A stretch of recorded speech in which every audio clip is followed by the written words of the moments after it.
These awards, as you know, are a celebration of achievement, effort, change, innovation, management, insight, and the many other traits necessary to sustain a proud profession like midwifery and consistent services in maternity. We invite people to nominate a colleague or a student or a manager, whatever, where they think that person's real trailblazers. And it's really a celebration of all that's good in midwifery and maternity care. They recognise individuals, they recognise teams, management and educators.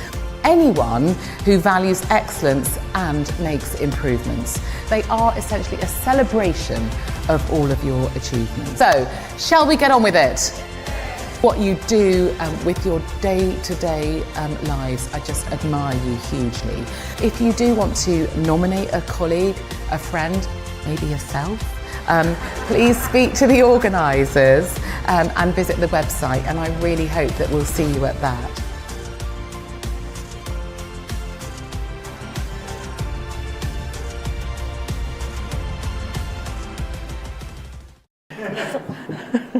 Okay, now the first award is... What's Nothing, I don't know.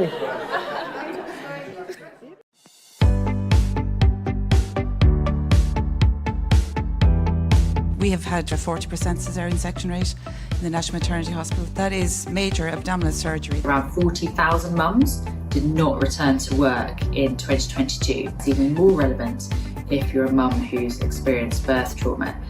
We spend more money on litigation than we currently spend on the maternity services. It's bonkers.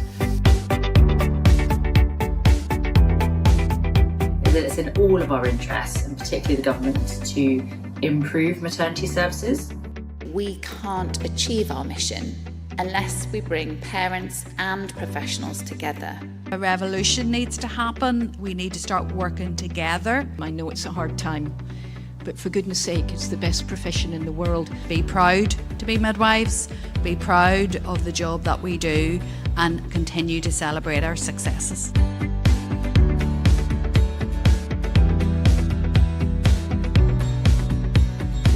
Midwives make a difference to women every single day, and let's not lose that. It's more important than anything.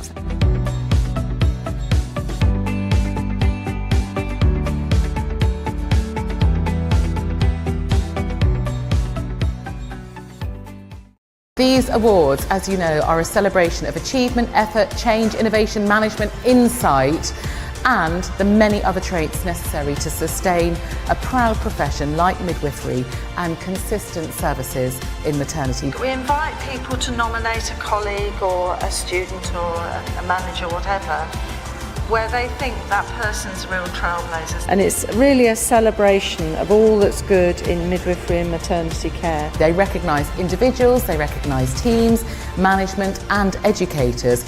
Anyone who values excellence and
And good evening and welcome to this week's Maternity and Midwifery Hour.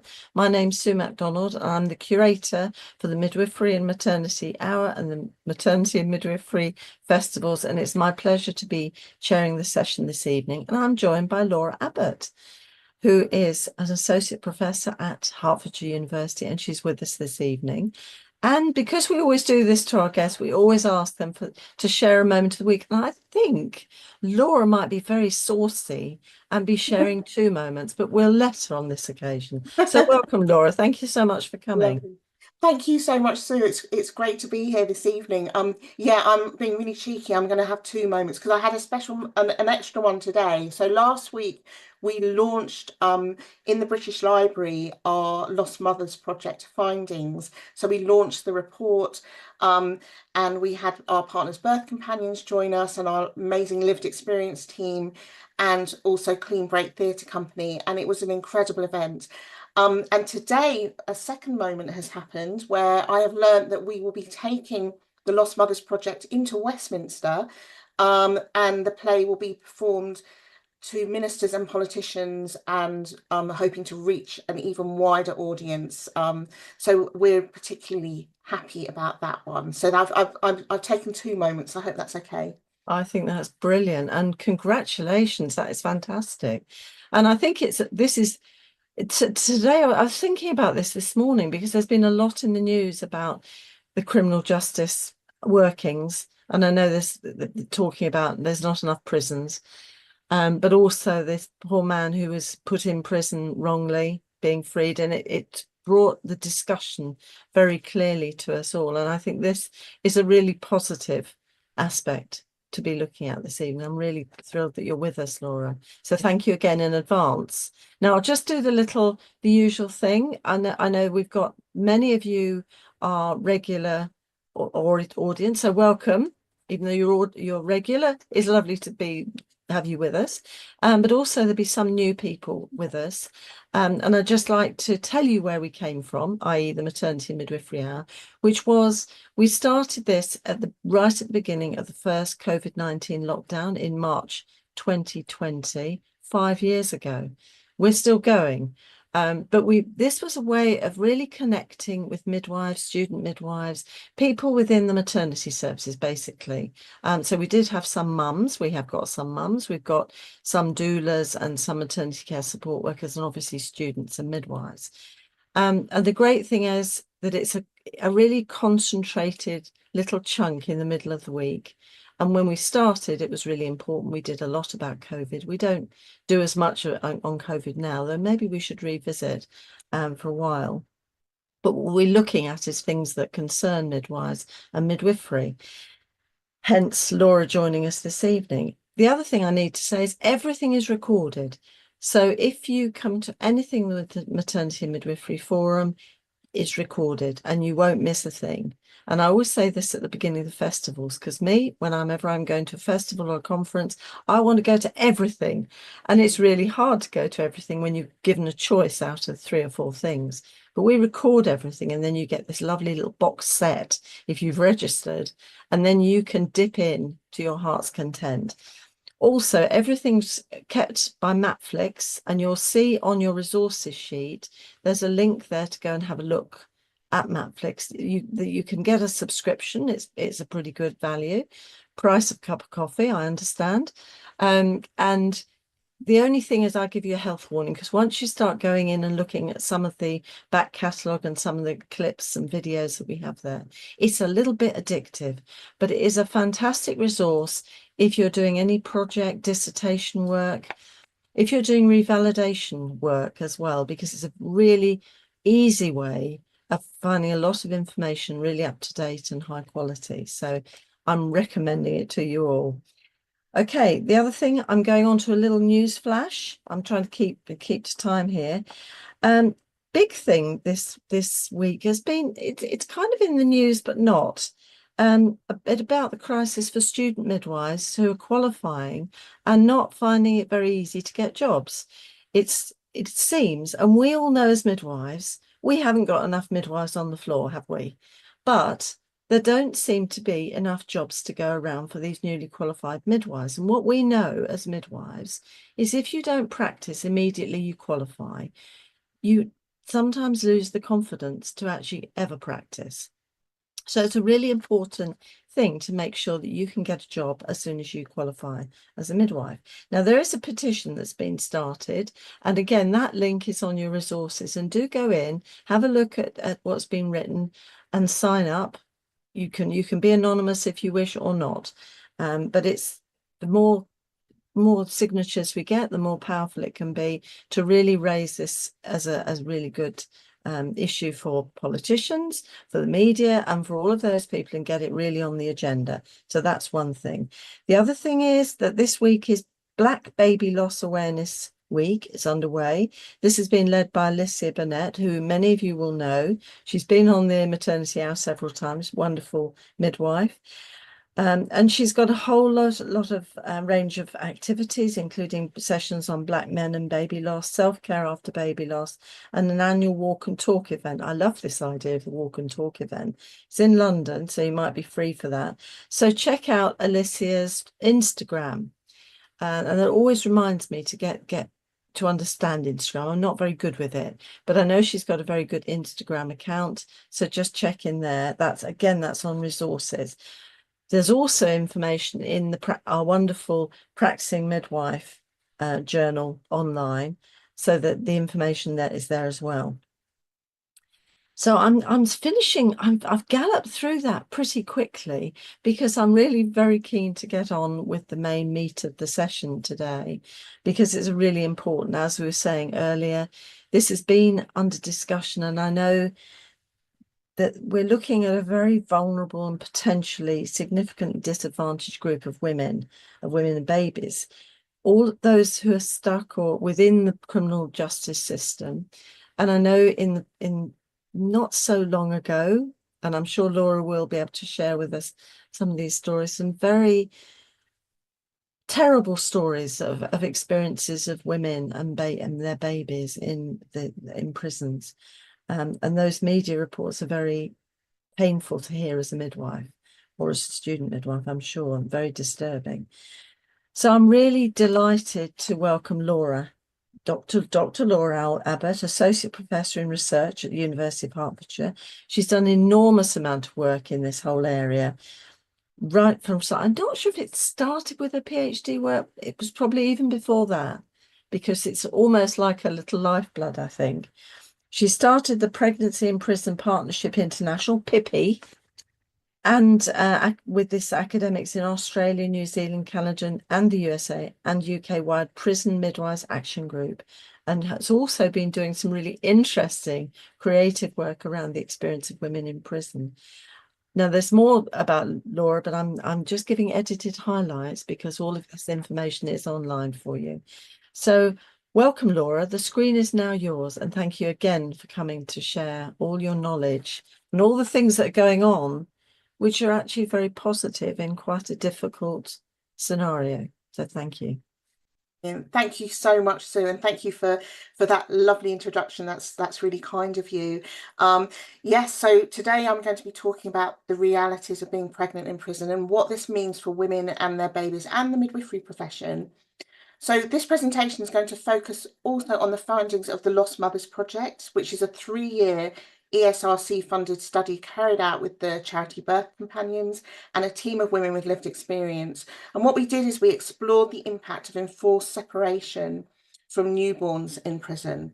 So that is a deeply traumatic and often invisible experience, and what this reveals about how care is delivered in these highly complex settings. So we're going to consider the challenges midwives face when working in prisons and the urgent need for rights-based and trauma-informed approaches, and how midwifery can lead the way in advocating for health and dignity and autonomy of women in custody. So this is more than just individual experiences. It's really about how systems respond to some of the most vulnerable women in our society and what we can do differently. And I'm going to put out a bit of a content warning here, because some of this content will be upsetting. It is upsetting, and if you need to step away, that is absolutely fine. So I just wanted to let you know before we start that we will have some upsetting content shared here today. So to start with a bit of context. So over the last year, 215 pregnant women were held in English prisons, with a third of them held on remand, waiting for trial or sentencing. Of the 92 women who applied for a place on one of the 6 mother and baby units in this country, 51% were admitted. Being separated during those critical first 1,001 days can seriously harm both mother and baby in lasting ways. While separation is sometimes necessary for the safety or protection of the baby, we currently don't track how many mothers are separated from their babies at birth or when entering prison. And it's only recently that we've started counting the number of pregnant women in prison. So as I said, there are 6 mother and baby units in England and Wales, but access to these units are far from straightforward, and the processes involved can be complex and unclear. And some women already have children's social service care involvement, while others only face it after entering prison. The care for separated babies varies. Some go to family, others to foster care or adoption. Separated mothers are at high risk of harm, and fears around potential separations are acute. In 2015, Michelle Barnes, a woman in prison, died by suicide just 5 days after giving birth. Once she had given birth, she was separated from her newborn. Her experience of separation post-birth caused her significant distress, and despite pleading for mental health support, she received none. Before her suicide, Michelle had been informed that she would no longer be able to visit her baby. The coroner later said it was one of the most concerning cases he'd seen, with serious systemic failures, and he urged for reforms across the entire system to prevent any further tragedies. However, the tragic death of newborn baby Aisha Cleary in her mother, 18-year-old Rihanna's prison cell in 2019 emphasised that little had changed. The Ombudsman report acknowledgement of the severe toll the anticipated removal of her baby had on Rihanna's mental and physical well-being exposed significant failures in the support provided by prison, social care and healthcare services. So the Lost Mothers Project is a collaboration between the University of Hertfordshire, the charity Birth Companions, as I mentioned earlier, and women with personal experience of pregnancy, motherhood and separation in prison. Our goal was to understand the experiences of mothers separated from their babies, hear from the staff who support them, identify gaps in care and highlight the need for change. Gathering these first-hand accounts is critically important because without this kind of research evidence, the challenges faced by mothers and babies remain invisible. Before I talk about the Lost Mothers Project, I'm going to talk a little bit about my doctorate research that Sue kindly mentioned, just to give you a little bit of background of where I was coming from before I started undertaking the Lost Mothers research. So for my doctorate, I started that in 2012. And I undertook an ethnography. So I ended up spending around 10 months in prison, not consecutively, but 10 months visiting 3 different prisons. And I spoke to 28 women and 10 staff members over that 10 months. So what I found was significant challenges faced by pregnant women and new mothers within the criminal justice system. And understandably, when we think about prison, we don't tend to think about women. Women make up 4% of the prison population overall. So the system really isn't designed with the needs of pregnant women and new mothers in mind. And it creates what can be described, and what I described in my research, as institutional thoughtlessness. And that builds on another researcher's work looking at elderly in prison, another group of people that we don't really think about when we're designing a prison system. So this lack of understanding can lead to really severe emotional and physical harm. So women in prison, what I found is they experience intense shame. So for example, if you're a mother, a pregnant woman going in and out of prison over again from hospital back to prison again, you're with prison officers, sometimes you may be in handcuffs. The shame that women feel was incredibly intense, especially when heavily pregnant and in public spaces. And this can feel very isolating for women. So what I also found was that many pregnant women didn't receive the basic provisions that they were entitled to, such as things like pregnancy extra nutritional provisions or suitable mattresses or even things like breast pads, and that was something that came up from my doctorate research. And this was really distressing for women. They often didn't know what they're entitled to, and they didn't know, and the staff didn't know what they're entitled to. And I think, things have moved on now. Sue again mentioned that we have the Prison Midwives Action Group, which is a support group with the amazing specialist midwives who work in prisons across the country. And we get together for sort of regular sessions where we chat and support each other and share good practice and maybe things that might be challenging. So that's something that we have in place now. But at the time when I was doing my research, I found that many things were lacking, and things that are still going on, and it's things that I'm still finding out that are still happening. So, for example, when a woman goes into prison, she may not have the medication with her, or it may need being re-prescribed, and this can be very traumatic and very difficult for women. But something that I found really overwhelming was the separation, and that is why I went on to do the lost mothers research, because what I found was separation. Sorry, I've moved forward. Didn't mean to move forward. Was particularly challenging for women. But from a safety perspective, when I did my original research, I found that women were giving birth in their prison cells on occasion. And the next slide is going to be a very short 1-minute film of a woman who was speaking about her experience of giving birth in her prison cell. I'm going to play that for you. It's an actress speaking her words. So I will play that for you now, and hopefully this will work.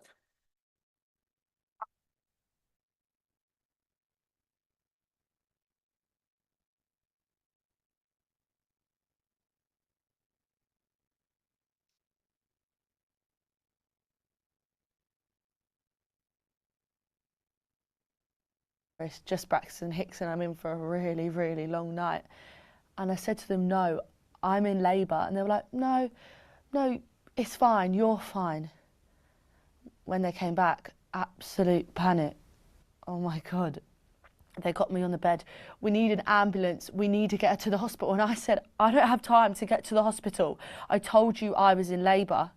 So I laid there on my bed in my cell with a male nurse, and then out popped my baby. It was so upsetting. I was so distressed. I had nothing for him, no clothes, no nappies, no wipes, no, because I was still in the main jail and they didn't let you have baby stuff in there. So when it came to transporting me and the baby to the hospital, I had to wrap him up in some of my clothes, completely naked under my nightie, because I had nothing for him. When I got to the hospital, we had nothing. So it was a particularly distressing story from the woman that I named Layla in my research. And what I also found was speaking to members of staff. The majority of staff had either heard stories of births in cells or they had experienced it themselves.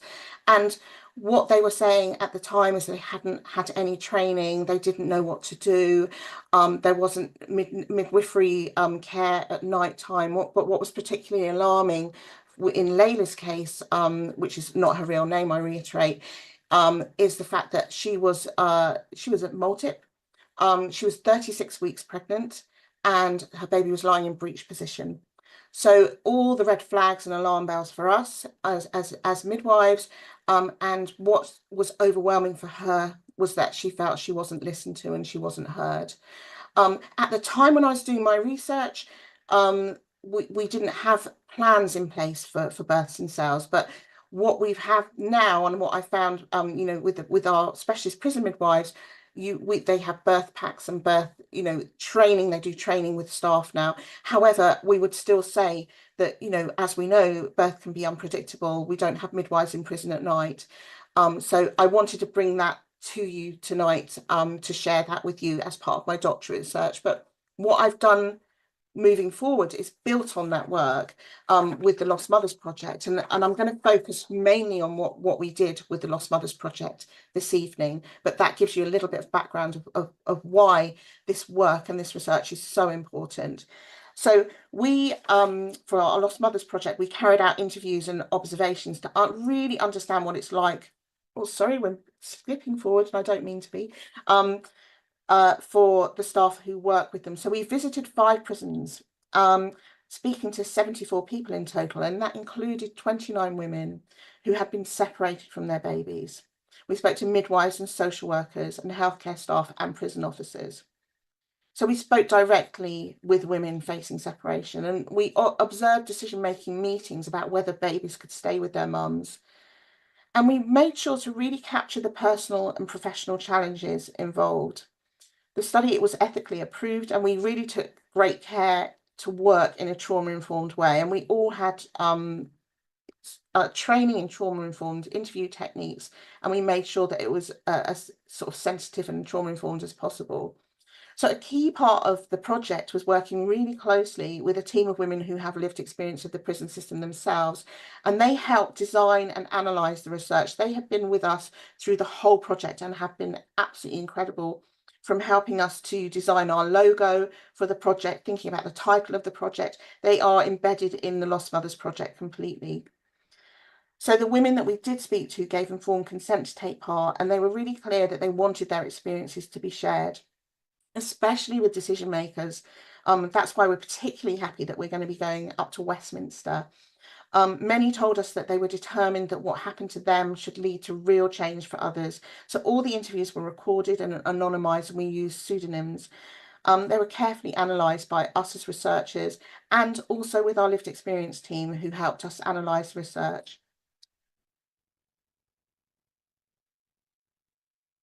So here you'll hear from one of our lived experience team members about what it means to be part of the project and what it means to be part of Birth Companions as well. So if you haven't found Birth Companions yet, I really do urge you to go and look up the amazing work that they do.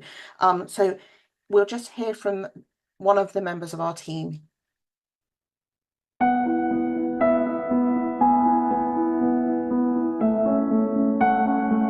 I just wanted to say a few words on what Birth Companions means to myself and what I feel it sort of, just helped me with it. So for myself, I've often sort of thought about Birth Companions as like my form of therapy. In hindsight, that might sound quite weird. However, just to give you some context, for me, raising or looking after my daughter whilst in prison on an MBE unit, I think when everything was happening, I just was focusing on just getting through the time. And in reality, I didn't really focus on what it was doing to me, how it was making me feel. I literally just focused on my daughter and just trying to get through these difficult times. And so moving forward, coming out and having the opportunity to be a part of a lived experience team without knowing, it sort of allows you to actually go through the deep-rooted feelings that maybe you compressed at the time. So I think for me, 100%, Birth Companions has allowed me to express, the feelings I probably bottled up all those times. And of course, being able to go through this so-called therapy that I call it, and in the midst of all of that, still being able to sort of help others. It's extremely a refreshing feeling. I think it's done a lot to my mental health. Like, it's contributed in a positive way. And so, yeah, I just feel like they are an organisation that work. Birth Companions have allowed me to be free in my mind, to be free with what I've been through, because I've had the opportunity to not just have lived it, but now to speak about how I got through it. Thank you so much for listening. Take care. Bye.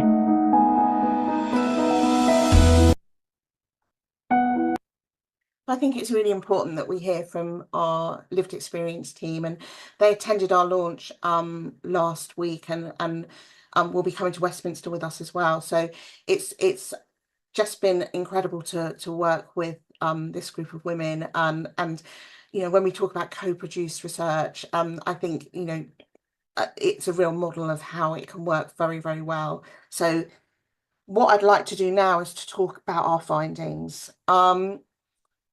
So Building on what the women shared with us that have been separated from their babies, we've organised our findings into 8 key themes, as you can see down the side here. If you're interested in seeing our full report, I know Sue shared the details, but I would urge you to read it, and to read it in full, and to see what women have told us. What became really clear is that separation from their babies causes profound emotional trauma for women in prison. Many women experience serious mental ill health, and they live in fear of permanently losing custody and struggle to hold on to their sense of themselves as mothers. I'm just making sure that we get the right quote here. Okay, you can see Charlie's quote here. Again, all pseudonyms. So Charlie's, what she's describing here is the pain. So the grief and loss that mothers feel when they're separated from their babies in prison is incredibly deep. Many describe the pain as overwhelming. It can swing from anger to sadness to a sense of hopelessness. It can make even simple daily tasks feel impossible. Some women have said the loss feels like losing a limb or their sight. It's a permanent absence that changes who they are. The pain was described by women as crushing, like having their heart ripped away, and worse than the pain of childbirth.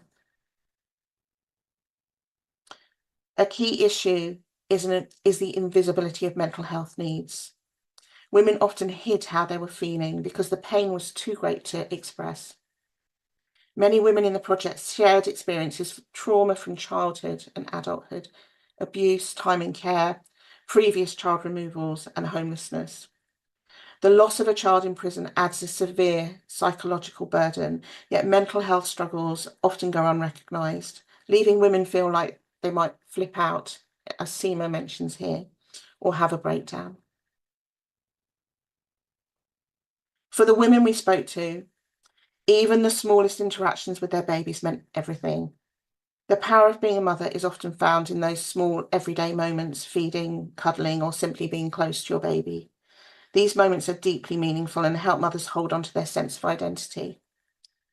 When this is taken away through separation, it can cause deep emotional pain and a real sense of loss.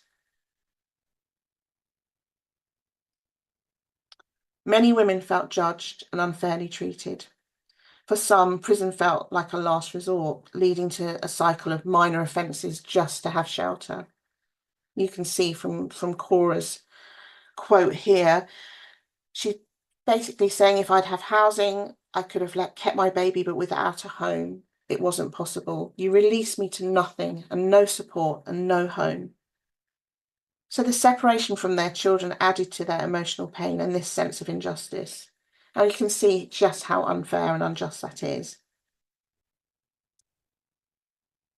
For many mothers, holding on to the possibility of reuniting with their children or imagining a better future helps them get through the darkest times and protects them from self-harm.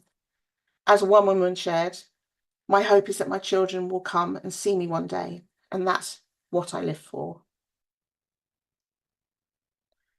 Some support was well-meaning but inappropriate. Taylor was given a bereavement box meant for parents who lost a baby. But since her baby was separated, not deceased, the box's content felt out of place. She told us, it was nice they gave it to me, but it would have been better if it wasn't for a baby that had died. When a woman is seen as at risk of self-harm or suicide, a process called an ACT, which is ACCT, Assessment, Care in Custody and Teamwork, is put in place. This is now commonly used when mothers are separated from their babies. However, some women said that being on an ACT made them feel even more isolated and watched rather than supported. Women consistently called for care that is tailored rather than a one-size-fits-all approach. As one mother put it, you can't be vulnerable in prison because then you're a target. You have to put on a brave front while feeling all these emotions. Women spoke about wanting support that focused on connecting with other mothers who understood what they were going through. As Katie said, it would have been nice to have someone to sit and talk about how I was feeling. Another added that such groups could help women let out their emotions and reduce stress and conflict on the wing. They preferred small peer-led groups, ideally run by someone from outside the prison, where they could safely share their feelings and experiences. So alongside the experiences of mothers, we also heard of the challenges faced by staff. On this slide, I'm going to take you some of the key themes that emerged from our interviews with professionals. So staff caring for mothers separated from their babies face great emotional strain, often without enough training or support. Bureaucracy and lack of diversity further hinder compassionate care for imprisoned mothers. So we were told by all the staff that we interviewed, that they had not received formal training on supporting women through compulsory separation from their babies in prison. As a result, many staff were described learning on the job and feeling unprepared when faced with these challenging situations, often requesting more training and support.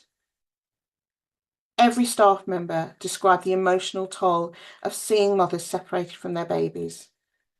Supporting women through this distress was overwhelming, and many staff experienced secondary trauma, including flashbacks.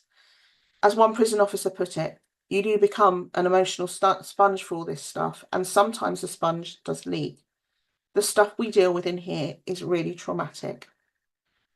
Prison staff, particularly officers, often prioritise discipline and security, which can limit the emotional support they provide. Key roles like the Pregnancy, Mother and Baby Liaison Officer, which is PMBLO, which is a fairly new role in the prison, is a crucial role for supporting pregnant women and mothers. But these positions are difficult to fill. These are prison officer positions. And one staff member noted that when the PMBLO role was first advertised, no one wanted it, so they had to take it on temporarily. The PMBLO role is usually a low entry level grade.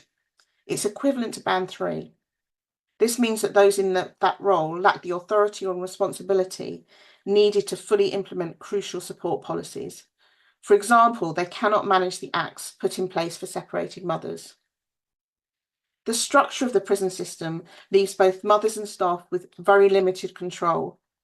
Staff who want to improve outcomes for women often run into systemic barriers, such as rigid rules and procedures, lack of resources, and limited collaboration between prison and maternity services. As one midwife said, you feel some days like you're fighting a system that you'll never change. Even with the best intentions, the inflexibility of the system means staff are often unable to offer the tailored support women need during separation from their babies. Experiences of separation for some women in prison are shaped by racial bias and a lack of cultural sensitivity in decision-making. For example, one first-time mother described how her history as a victim of female genital mutilation, FGM, was used against her by social services, who argued that her daughter could also be at risk of FGM, despite the woman having had no choice in her own experience. Some women were asked to sign papers giving up their child's care, sometimes just after they'd given birth. Our research found that some women sometimes felt pressured to sign these forms. As one midwife said, the worst part is when they have to sign just after giving birth, not knowing what it even means. There's also inequality. Women with more education or money can better understand and protect their rights, while those from disadvantaged backgrounds often don't get the support they need. At some mother and baby unit decision-making boards, which we observed, social workers did not always attend in person and sometimes had little or no direct contact with the mothers, instead submitting written reports. This left board members frustrated and women feeling unheard. Decisions often depended on how engaged a woman was with prison staff and maternity services, with those showing progress more likely to be approved. There was also a clear lack of diversity on these boards. For example, in one case, all 11 board members were white, while the applicant was a pregnant Black woman, highlighting significant representation issues in a system where Black and minority ethnic women are overrepresented in prison, but underrepresented among those making key decisions. Despite the many challenges, we also heard and witnessed small but meaningful acts of kindness and compassion from staff towards women. These moments offered real comfort and hope, and we've included some of these examples in the full report that you can also access. Trying to move forward.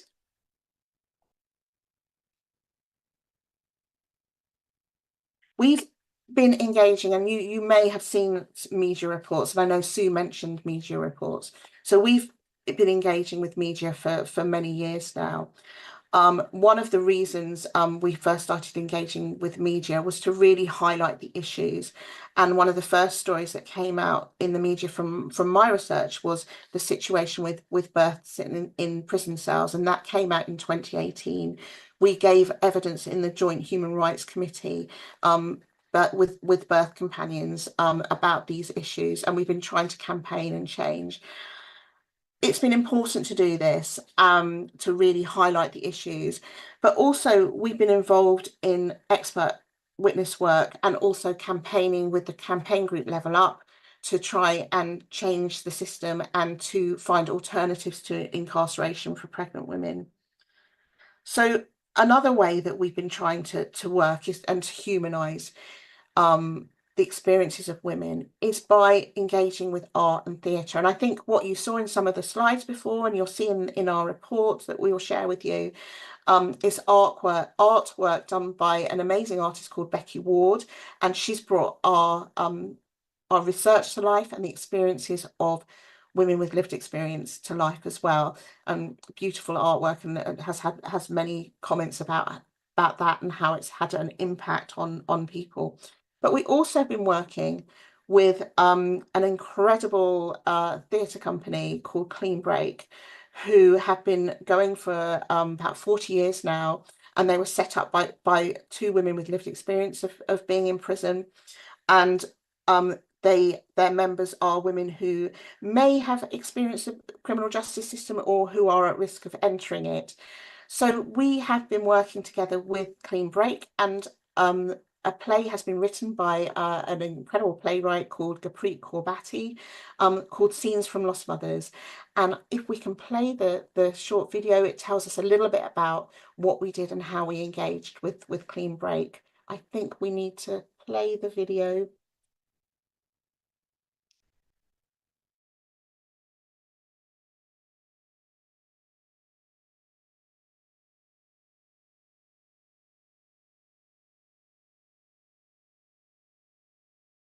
I'm Anna Herman, I'm the Artistic Director of Clean Break, and I'm also the Director of Scenes from Lost Mothers by Gurpreet Kaur Bhatti.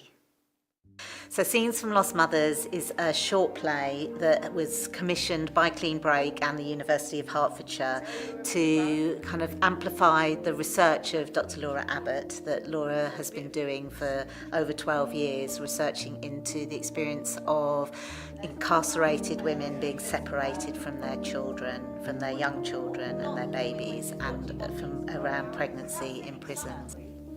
Hi, I'm Neetu Singh, and I'm the Assistant Director on Scenes from Lost Mothers. It's a play that follows the experiences of mothers in prisons, their experiences of separation, their experiences of motherhood, of giving birth, their experiences with each other, the kind of camaraderie of women in prison, the sisterhood that they experience, the experience of professionals, of social workers, of prison officers. It's a really great show that manages to showcase the diversity of people's experiences in a short amount of time, that really affirms people's experiences, that really educates people's experiences. I've learned so much being in this room and being on this show already, so I'm excited for people to see it. What would you like to put inside? Her wrist was so tiny, I can hardly remember.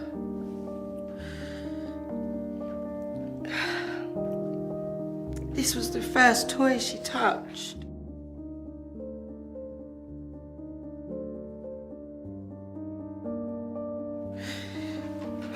I read these words night after night.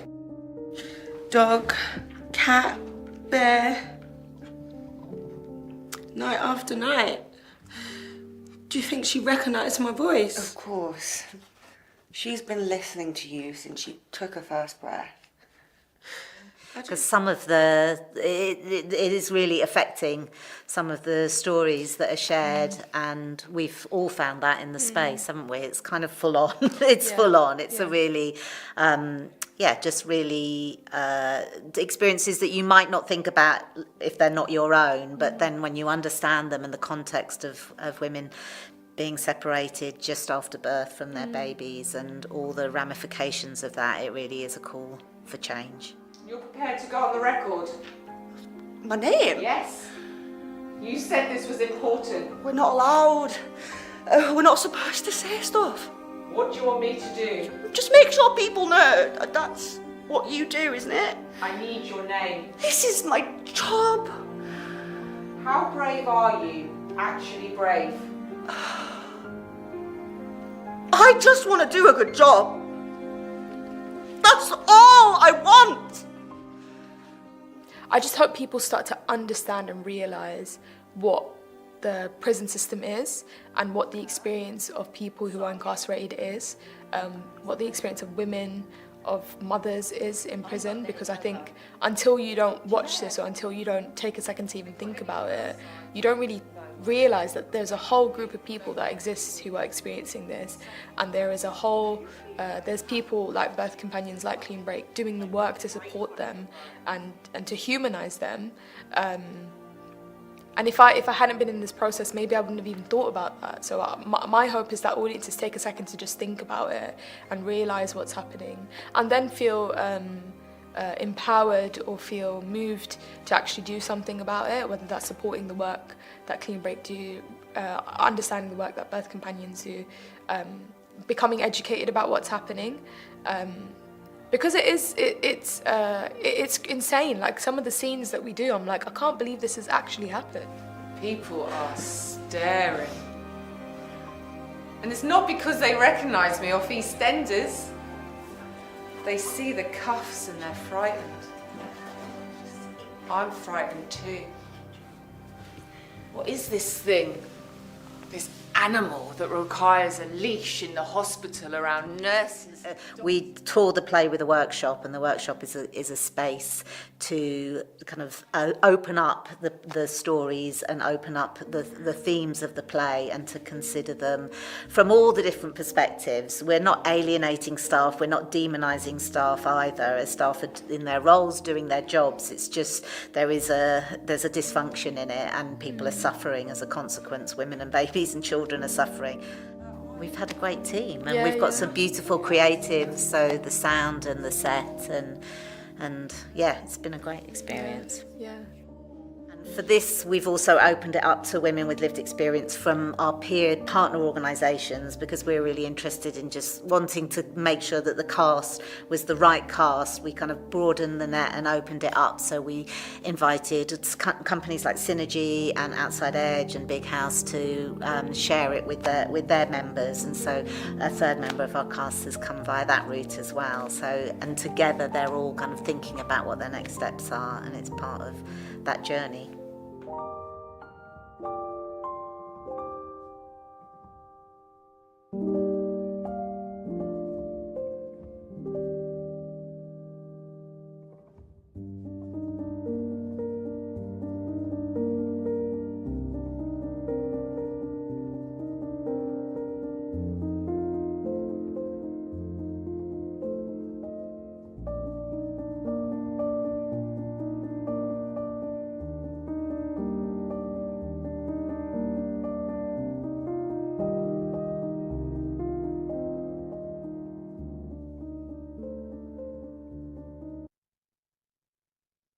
Thank you. I think it's really nice to have a bit of background to hear about our work with Clean Break. I'm going to play you a clip now from one of the scenes, from Scenes from Lost Mothers, and this was released on Mother's Day to sort of really highlight some of the issues. And this is something that came out strongly from my doctoral research, but also something that's been in the news fairly recently as well, about women maybe being handcuffed and how it feels for them. People are staring. Not because they recognise me off EastEnders. They see the cuffs and they're frightened. I'm frightened too. What is this thing? This animal I've been made that requires a leash in the hospital around nurses and doctors. Kittens and puppies get 6 weeks with their mummies. My baby will get 3 days. When I had the first scan, one of the zookeepers said I was in for a special treat. Long cuffs. I didn't think they were supposed to use them, but he got them out anyway. Long cuffs.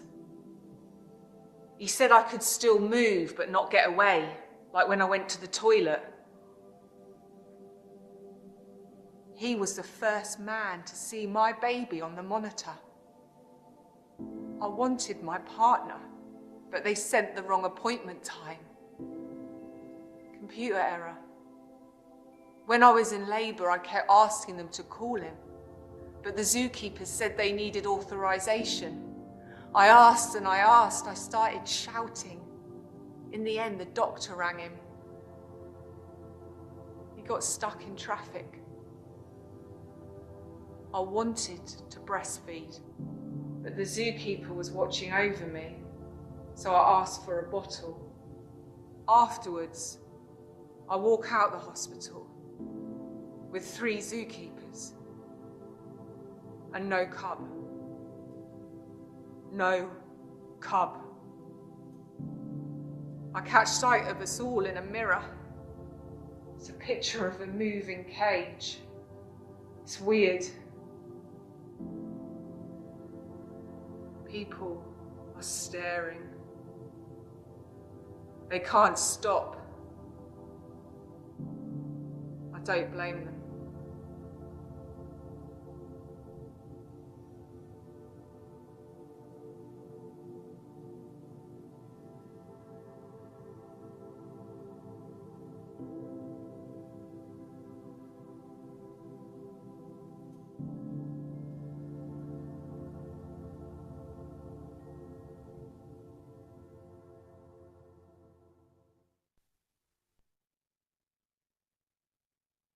So what needs to happen? What needs to change?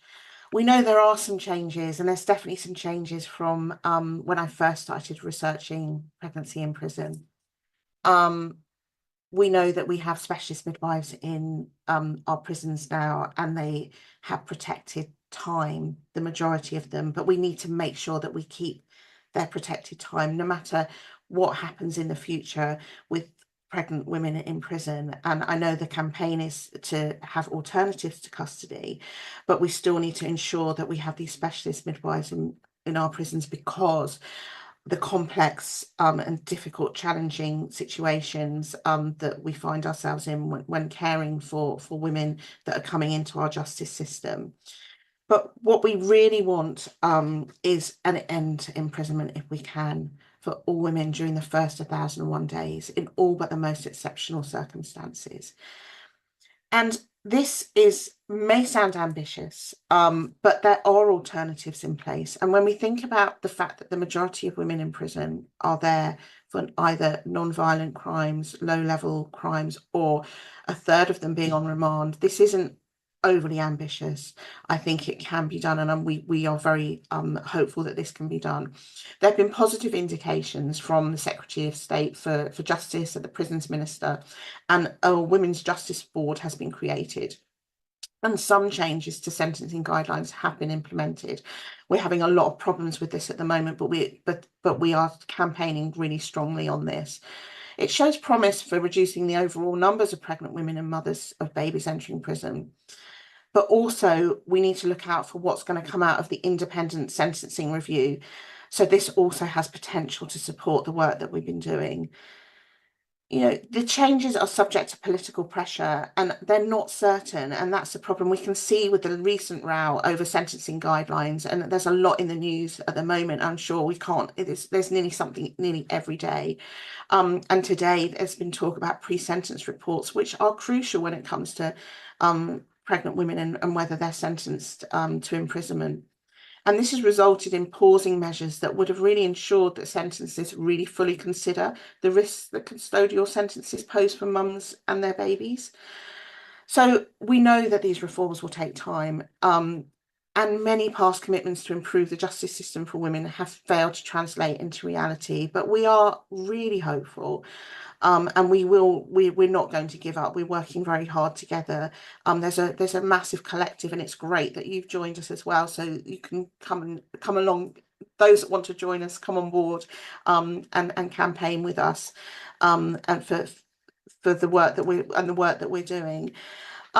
So the focus is not just about preventing the imprisonment of pregnant women and mothers of babies, but ensuring that we meet women and babies' needs, and they're embedded in every point of contact that a woman has with the criminal justice system. And where possible, we can prevent criminalisation in the first place. And you'll read from the report, you'll see the backgrounds of some of the women. The thread that comes through is the difficult and challenging circumstances of a life that many women have come from a background of trauma, but also domestic violence, homelessness, poverty. There's so many things that we need to work on to prevent that criminalisation in the first place. So I know that this is sort of a bit of a whistle-stop tour through the experiences of pregnant women and the Lost Mothers Project. But I would urge you to find out more and to read our report. The report is illustrated with Becky Ward's beautiful artwork, and I think you will find it a really informative read, whatever area of midwifery that you're looking at or you're specialising in, especially for student midwives looking at the complex issues that women are experiencing. It really does embed women's experiences and also staff experiences through. With qualitative research, we can really make a difference, I believe. So I'd like to end, because I know there'll probably be some questions. I'd like to end now, so to say thank you, a really special thank you to the mothers who participated in the research. And women really did want us to talk about their experiences. And I'm going to end on a quote from one of the women who shared her experience with us, and she said, "There's half the mums in here probably in the same situation, and for you to come in and actually give us a chance to tell somebody how we feel from what they've done, it's nice. It's nice to know that someone is actually trying to do something about it. That is nice, knowing somebody's actually going to try and help the people that need the help." And I think when we're doing research and all the work that we do, it's centering the woman, centering her in the centre of everything that we do. And I hope that what I've shared today with our Lost Mothers Project, which really is a team effort, is how we have centred the voices of women. So I'd like to end on that and to say a special thank you to Birth Companions, Clean Break, and our incredible lived experience team, and our funders, the ESRC, ARC East of England, and University of Hertfordshire. So thank you very much, and I will hand back over to Sue, and I hope I've made okay time here. Thank you so much, Laura. And I think we've all learned a lot. And what is wonderful about your presentation, I think, was it's very much the voices of women. Very powerful and very heart-wrenching, actually, a lot of that, because it kind of goes to the root of what really matters to women and their families. And you can't help thinking that the effect on mothers and babies, both short-term and long-term, is going to be, it's probably more expensive than giving them a better kind of better strategy for dealing with why they're in prison in the first place. And we know that women are more likely to be imprisoned than men for smaller crimes, which does seem a bit unfair all the way around, doesn't it?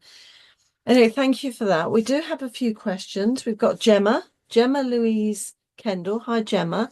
And Gemma says, Does Lost Mothers cover other women who are separated from their babies, or is it just around prison? An example would be neonatal mothers experiencing separation. That is such a brilliant question. This particular research is focused purely on women involved with the criminal justice system.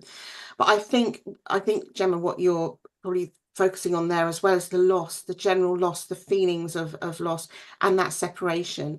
And I think what we probably find is that common sensation, that common feeling of that, what I described when I first started talking about it, how women feel it's almost like a violent ripping away from them. I think what's particularly complex with the women that are separated in our research is it's not their choice. And I know it's a different circumstance when you are forced into a situation where your baby might be in a special care baby unit, but with the situation that we found women in, it's often not their decision, not their choice, and that feels particularly difficult, that their babies feel that their baby's been sort of ripped away from their arms. But I think, with any loss, and they've called it ambiguous loss, and I think, we think of bereavement, but with these sorts of different types of losses, I think it's really important that we have an awareness of how women might feel. So I think that's a brilliant question. So thank you. Well, we have a marvellous audience at all times, Laura. And actually, she's had another little bite at the cherry. Gemma, second question. What impact does separation have on a baby stroke child within the first 1001 days? And that is also a very good question. Brilliant question. I think we all know about sort of if any of us have looked at attachment theory and bonding, and the women that I spoke to, some of them were breastfeeding their babies, so we don't know, because that's pre-verbal, but what we do know is how essential it is, that sort of that those first 1001 days for infant development, for development of that future child, to have that close bonding with their mother. There's always going to be situations, and we know that when we're doing the work that we do as midwives, where babies are not going to be able to remain with their mothers. We're not saying that all babies can stay with their mothers, but we need to recognise that in many cases, babies, that's where they should be, with their mums.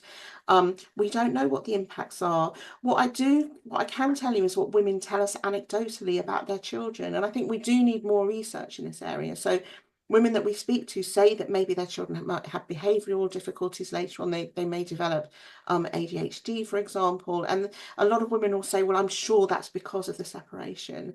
We need a lot more research done in this area. I mean, but what we do know is that first 1001 days from conception to 2 is just a crucial time in the development of that child. But thank you very much for your follow-up question, Gemma. That's great.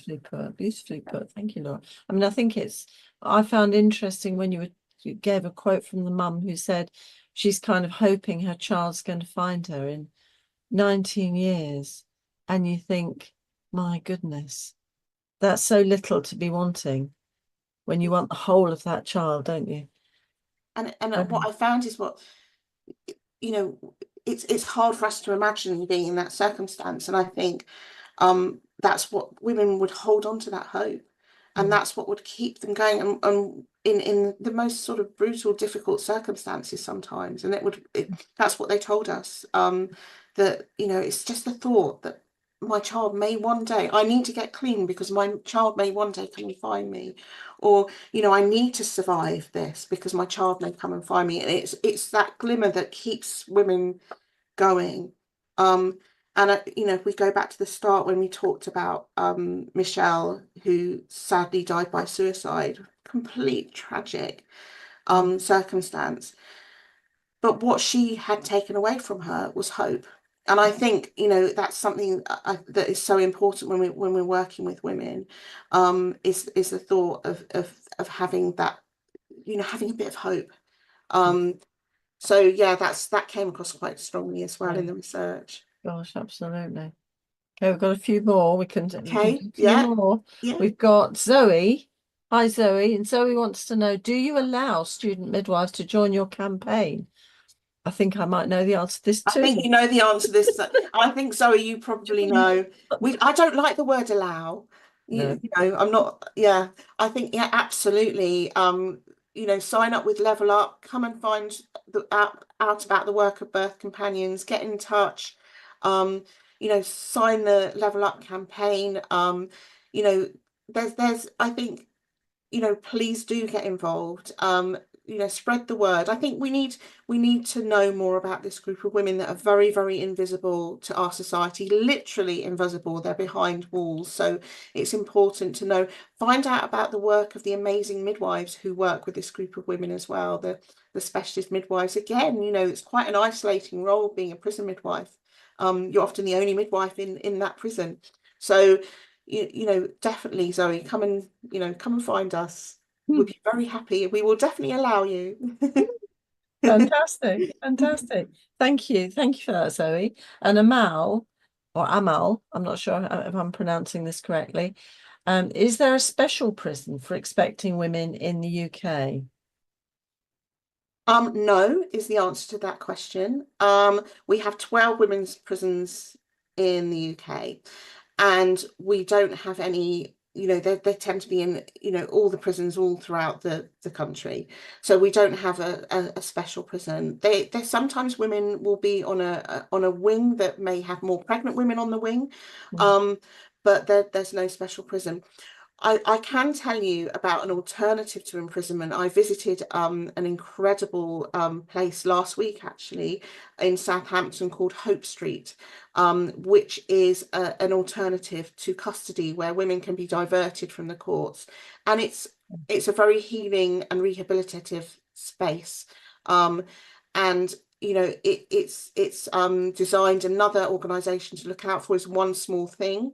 So that they are that this is their concept and their idea, and it's flats, and also it's a residential, so it's a residential space, but it also has it's a one-stop shop for probation, for social services, for therapeutic work, for counselling work. It's a very and it's won amazing design awards as well. I mean, it's absolutely beautiful. The complete opposite to what it feels like to walk into a prison. That sounds so logical, doesn't it? Because presumably, if you're in a little flat, you're safe, and you feel looked after, which is what I suspect a lot of these women need. And somewhere where you can have your children with you. Yes. That's safe, that isn't a prison. So there are alternatives. We just need them everywhere. So we need, that would solve part of the prison crisis that we've got at the moment. We divert, but we really need to work hard to with the sort of causes of the reason why women end up in prisons, often on very short sentences. And it's heartbreaking when you hear of women that may be homeless, that that the fact that their circumstances have led to them being imprisoned, and it's so sad, and it could be any one of us. Something that you find when you step inside prison and you work in this area, it could be any of us. I mean, women will often say, yeah, I made a mistake. Who hasn't made a mistake? So I think I think what we're doing here, especially with Clean Break, is we're humanising and we're centering women's voices. And I think the more that we humanise and centre women's voices, the more we'll understand and hopefully change and create empathy. We need the public on board as well. Absolutely. Well, I mean, maybe this is the timings, right? You're going to Westminster and everything. Yeah. This is grand. No, I'm going to have, now we've got Benita Liardo Wilson, who says, how can student midwives get involved in the research campaign?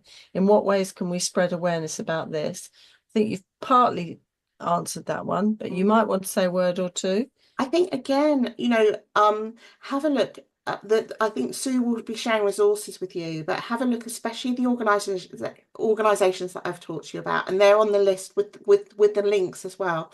Have a look, and ask, see how you can get involved. I think, definitely there's things in the news nearly every day at the moment with regards to imprisonment, but I think about how you can get involved, think about how you can join with the campaigns, reach out to some of the organisations, sign the petitions. It all makes a difference. Talk to people. I think challenge the myths that are held about women in prison. The women will say, you know, as I talked about women that felt stigmatized and embarrassed and shamed of, you know, of being in hospital with prison officers, and maybe, you know, if they were in handcuffs, or even if not, you know, an obvious prisoner, the shame. And yet they may, you know, the women will say, look, I'm not a monster, but everyone was looking at me as if I'm a monster. So challenge those myths, you know, talk to people. I think talking about this issue can really help to change people's perspectives as well. And I think also those of you who are students, if you, I mean, you may have come with a lot of your colleagues to watch tonight, but if you didn't, go back to your university and share this session. You'll get a copy of it. So have a session where you listen to Laura and all those wonderful women talking about the realities of separation and prison, and have a discussion within the university, because we need to raise awareness about it. And it's what I'd also like to add to that is, because of the demand, we have the Clean Break Scenes from Lost Mothers has been touring universities. And I know some of you may have seen the play. Yes, of course. And it's touring. So we're touring now to the end of July. So maybe talk to your program leads, your LMEs. I mean, they all know about it, because they all know about this work. And it's a small amount, it's a small pot of money that's needed to bring Clean Break to your universities. So that's something that you can do. That is fantastic. And if you want to be put in touch with the producers, I can put you in touch with the producers, and they will accompany the play with a workshop. I can tell you, I have seen the play, I don't even know how many times. Every time I see it, it's emotional. I see something new. The actors, they are ones to watch. Honestly, you know, one day you'll think, I'm really glad I saw them when they did Scenes from Lost Mothers, because they are absolutely phenomenal. I can't say it. Phenomenal. They are. And you know, their skills, I mean, you know, they move audience. I've seen politicians moved by this play. So try and get it into your universities. And I think that will help. That helps to shift that perception as well. And that's what we wanted to do with Scenes from Lost Mothers. Well, see the women as women. Yeah. Women with babies. This is what we need. Now we've got, well, I think I'm going to have to say Gemma's come back, and she has apologies for all the questions. No, don't apologise, Gemma. Do women get a set amount of days with their baby? Is there an allotted time they're allowed with their baby, which understandably and agreeably isn't enough? I heard you say 3 days. Yeah, I think it really varies. I mean, it does vary, and some, as sort of to qualify, some babies do need to be removed from their mums. Yeah. There are circumstances, but that doesn't mean that we don't care for that mother still. It really depends, actually, and it's sometimes a choice of the mother. She may choose and work with her midwife to spend 3 to 5 days with her baby. And what women have told us is that they would rather have that than nothing. Some women don't want that, but the majority of women, I would say, want to spend some time, and many women will be breastfeeding, and they want to express breast milk for their babies as well. So it's really very, very individual. It's a great question, because there isn't really a set amount of days. I know the midwives in the hospitals as well work really hard to try and work with the women, and because it is a different type of grief, and it needs to be very sensitively managed. So, you know, it really does depend. But what women have said is they would rather have that time. But what women have also said to us is they want to talk about their babies. They want to be asked about their babies, and they'll talk if they want to talk. And I think, you know, it's a little bit like bereavement in the 70s. It was something that we didn't really quite know how to manage. And it's the same, I think it's the same situation. It feels quite uncomfortable. But what was very clear when we spoke to the 29 women in our research is they really wanted to talk, wanted to have an opportunity to share their experiences. So I've gone off on a bit of a tangent from the days, but I would say, yeah, I think it does vary. Some women don't want to spend that much time, but many will say 3 to 5 days with their babies. Fabulous. Well, I know I always say this is the hour, and we've gone over a little bit, and I know there's a couple more questions which we'll feed through to Laura later, because otherwise we'll be cut off. I don't mind. I'll hang Cut on. off at the ankles. I want to say a big thank you to Laura, and I also thank you to the audience and for having such fantastic questions that have kept the discussion going. I think we'll have to have Laura back again. Oh, please do. Definitely, Yeah. definitely. Maybe Tanya, if she's able to come, because that was the original. Yeah. That'd be great. And I want to say a big thank you also to Angelo, who's recording this and making sure it's going to be available to you. So do share with your friends, your colleagues, because it's an important issue to know about.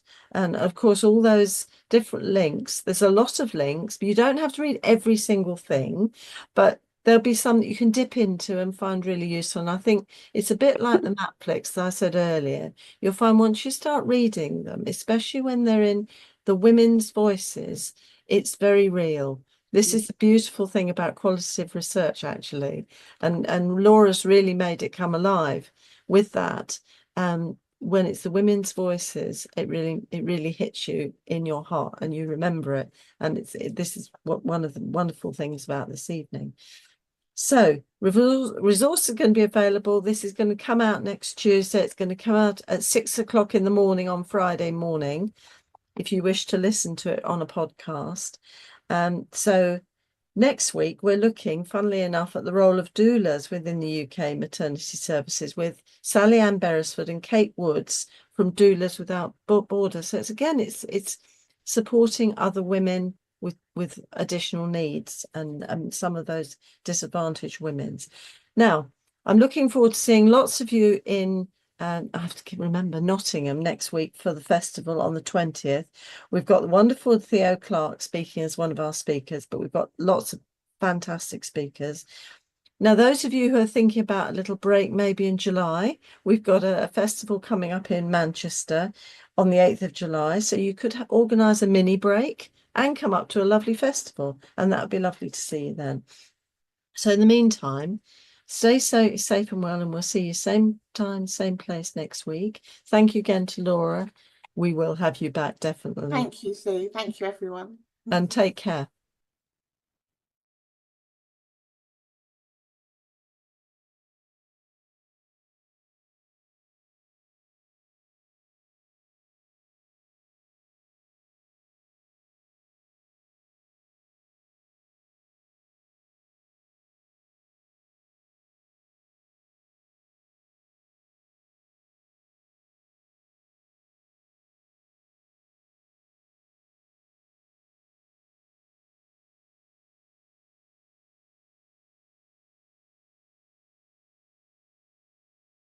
These awards, as you know, are a celebration of achievement, effort, change, innovation, management, insight, and the many other traits necessary to sustain a proud profession like midwifery and consistent services in maternity. We invite people to nominate a colleague or a student or a manager, whatever, where they think that person's a real trailblazer. And it's really a celebration of all that's good in midwifery and maternity care. They recognise individuals, they recognise teams, management and educators, anyone who values excellence and makes improvements. They are essentially a celebration of all of your achievements. So, shall we get on with it?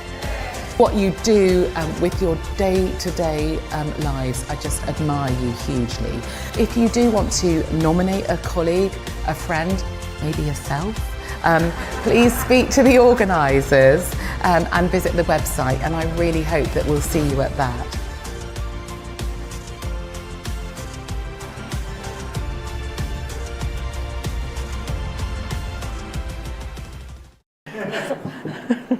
Okay, now the first award is. What's nothing? I don't know.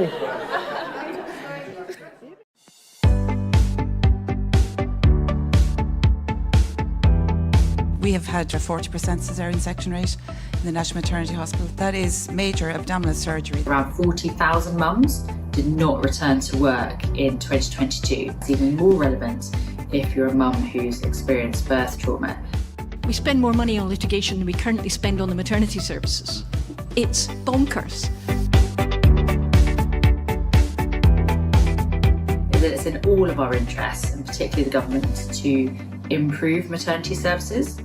We can't achieve our mission unless we bring parents and professionals together.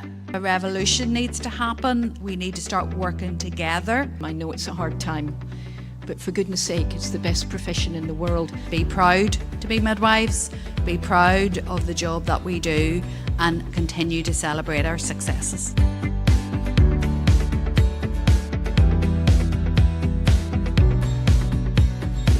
Midwives make a difference to women every single day, and let's not lose that. It's more important than anything.